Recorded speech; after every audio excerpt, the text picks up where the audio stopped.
Hi friends, welcome back to my channel Reesha smart and smile. ఈరోజు మన ఛానల్లో కొబ్బరి ఉండల్ని ఏ విధంగా రెడీ చేసుకోవాలో చూద్దాం ఫ్రెండ్స్. నేను చెప్పిన ప్రాసెస్లో కనుక కొబ్బరి ఉండల్ని రెడీ చేసి పెట్టినట్లయితే పిల్లలు చాలా ఇష్టంగా తినేస్తారు.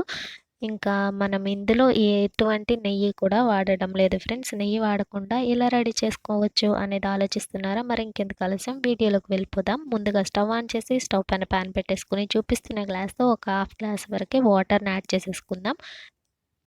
ఇప్పుడు ఇందులోకి 1 కప్ వరకు బెల్లం తురుముని యాడ్ చేసేసుకొని ఇప్పుడు దీన్ని బెల్లాన్ని పూర్తిగా కరగనివ్వాలి ఫ్రెండ్స్. ఈ బెల్లం పాకం అనేది కొద్దిసేపటికి మనకి ఈ విధంగా లేత తీగ పాకం వచ్చేంత వరకు రెడీ చేసుకుంటే సరిపోతుంది. ఇప్పుడు దీన్ని ఒక స్ట్రైనర్ పెట్టేసుకుని ఈ విధంగా వడకట్టేసుకుందాం దీన్ని పూర్తిగా.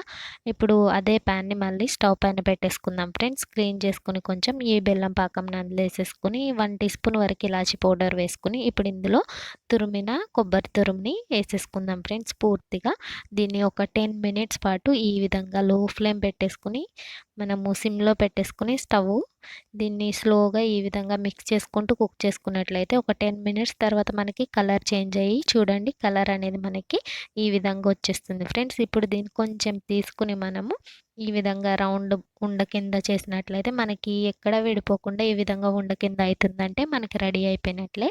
ఇప్పుడు దీన్ని స్టవ్ ఆపేసి పక్కన పెట్టేసుకుని కొంచెం గోరువెచ్చగా ఉన్నప్పుడు వీటిని ఈ విధంగా ఉండల కింద చుట్టేసుకుంటే మనకి రెడీ అయిపోయినట్టే ఫ్రెండ్స్. కొబ్బరి ఉండలు అనేది చూసారా, ప్రాసెస్ చాలా ఈజీగా ఉంది కదా.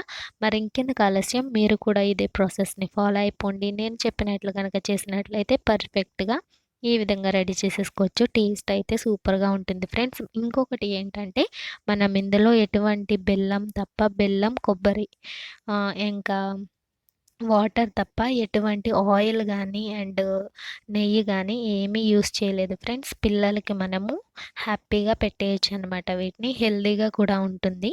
రెసిపీ కనుక మీకు నచ్చినట్లయితే ఈ రెసిపీకి లైక్ ఇచ్చేసేయండి ఫ్రెండ్స్. మన ఛానల్ కనుక సబ్స్క్రైబ్ చేసుకోకుండా ఉన్నట్లయితే సబ్స్క్రైబ్ చేసుకోండి. పక్కనే ఉన్న బెల్ ఐకాన్ యాక్టివేట్ చేసి ఆల్ అనే ఆప్షన్ మీద క్లిక్ చేసినట్లయితే మరిన్ని వీడియో రెసిపీస్ చూసే అవకాశం ఉంటుంది. Thank you for